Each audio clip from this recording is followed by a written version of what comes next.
আসসালামু আলাইকুম গাইস, আশা করি আপনারা সবাই ভালো আছেন। আমরা ভালো আছি। তো আজকে শুটিং করার ডেট ছিল আমাদের। তো আজকে জবিন সিঙ্গার মারা গিয়েছে, তার জন্য শুটিংটা ক্যান্সেল করা হলো। এটাই আমার বাড়ির রাস্তা, ওই সামনে গাছ দেখতে পাচ্ছি, গাছতলার উপরে রেস্ট নেব। আমাদের রেস্ট নেওয়া হয়েছে। তো আশা করি জবিনের গানটা আমারও ভালো লাগে, আশা করি আপনাদেরও ভালো লাগে। তো জবিনের যত ফ্রেন্ড ফলো আছেন তারা অল্প সাপোর্ট করবেন আমাদেরকে, আমরা যেন অল্প এগিয়ে যেতে পারি। অবশ্যই দেখতেই পাচ্ছেন আমাদের স্কুল এখানে বদ্ধ দিয়েছে। তো আমাদেরকে লাইক কমেন্ট শেয়ার করবেন যাতে আমরা তোমাদের সামনে যেতে পারি।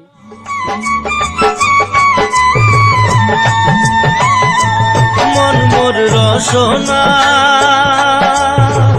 তুমি কি আর জানো না, সঙ্গে তো কাউ যাবে না।